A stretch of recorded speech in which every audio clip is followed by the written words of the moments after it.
Some people are saying they're surprised that they didn't call traveling. Oh, man. I'm going to let everyone get in here real quick. Make sure this thing's going.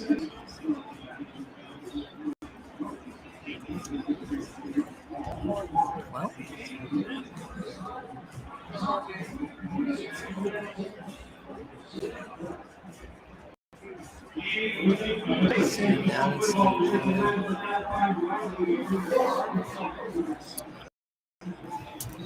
All right, we're going to keep welcoming people here. Rapid Reaction. We're live from the Orville Henry Hogs. Some player there waved to him. Just kind of looked at me. 14-10 at the half. Arkansas Razorbacks with a monumental drive to cut it within a possession. And everyone wants to start with the fumble. And that's immediately what Joe D went to. Now, what we heard is that they called forward progress. And I don't know the protocol off the top of my head when it comes to forward progress and stuff like that. I'm sure Tommy will probably address that coming up in the in Hog Reaction when him and Drew did that at Randall Ford. But it looked like a tackle to me. I don't know how you went. Well, it's a running back. It's not a quarterback. You don't pull that pretty boy BS when it's a running back. And Jashad was just going through his tackle, wrapping up and trying to throw him to the ground. I didn't see much of forward progress there, but who knows? Now Daniel sends in, and you're welcome to send in these responses here, Facebook, YouTube, Twitter, and Twitch. And comment at any point. He says Auburn's the better football team. Look, Bo Nix came out hot, and if you could go into Death Valley and beat LSU regardless of how talented the Tigers are, that says something about your character and who you are as a quarterback. And he was able to do that 2 weeks ago. And he made some plays against Georgia. His wide receivers just didn't help him out. Did not help him out at all. Wide receivers playing a little better today. Arkansas, with Jalen Catalon out, I think almost every one of you haven't noticed Jalen Catalon is not playing today. He's not in street clothes. He's in his jersey, but he's in street clothes essentially. That secondary is not the same without him in run support, in coverage. Now, his strength is run support. He's not the best cover safety in all of college football, but when the guy comes up, for the most part, he makes plays, and he is a sure tackler. And you can tell the difference in that. So I got the stats right here. Again, Arkansas down 14-10 at the half. Arkansas is 230 yards. Auburn only has 199. They have 100 rushing yards. The Razorbacks do. Not that many penalties. 5 combined game. I'm trying to think. You have Montera Brown with that monumental in there. What a play for Montera to turn around. That is exactly how you play as a cornerback. You stay with your guy, neck and neck. He did that, and then he turned around, spotted the football, found the football, and did a good job. Now, Ty and so many others keep commenting about this fumble. I mean, I've addressed it a little bit already. That, to me, didn't look like forward progress had stopped. He looked like the running back was still churning, and the guy Jashad was trying to turn in him. But I don't know nowadays. It's very difficult to get inside a referee's head. Now, Jody brings up getting the football in the second half is very important. Jody, I agree 100%. With Arkansas losing the toss, Auburn electing to receive. Now, they marched down. Credit to Brian Hartson, credit to Bowden, credit to that offense, because they took it right down Arkansas' throats. I think it was found like 30-something. He's 12 for 14. He does have an interception, but he's looked pretty good in the first half. Arkansas has got to come out and get some pressure on him. I thought Trey Williams was going to get a personal foul at a certain point, but luckily enough they didn't call it. He was getting tangled up with either a tight end or an offensive lineman, and they didn't say anything.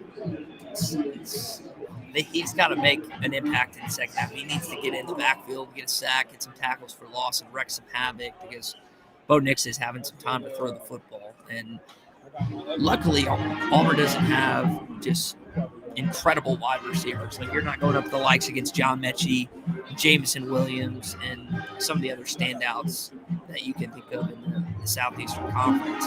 You're going to have to go against that trailing burst. That'll be the easiest for anyone to know. But at the end of the day, you're down 14-10. The ball's back. You get it in the second half. There's a lot more things that could have gone wrong that didn't go wrong. And I thought that's me trying to rainbow it in and bring it as positive as possible. But that's kind of where my perspective is right now. It's not terrible.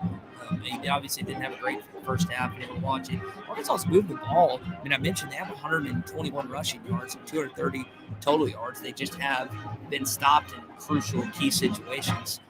KJ's missed on a throw or two. You've had some missed blocks that I know Sam Pittman and Cody Kinnick are going to in the locker room at half, because that's, you got to see it. Let's see what Zach said. Zach said we need to run a 3-minute front. Have they been back and forth?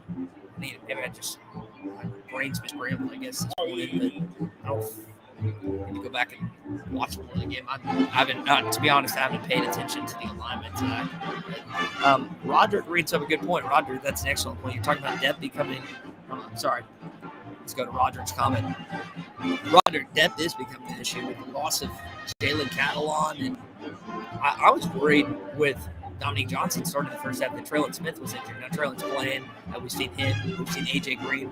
And we've seen Lockett Sanders, which is just such a luxury that Sam Pittman and Jimmy Smith have to circle those guys in back and forth, because you've got some outstanding, phenomenal running backs, especially those younger guys that I mentioned, A.J. Green and Lockett Sanders.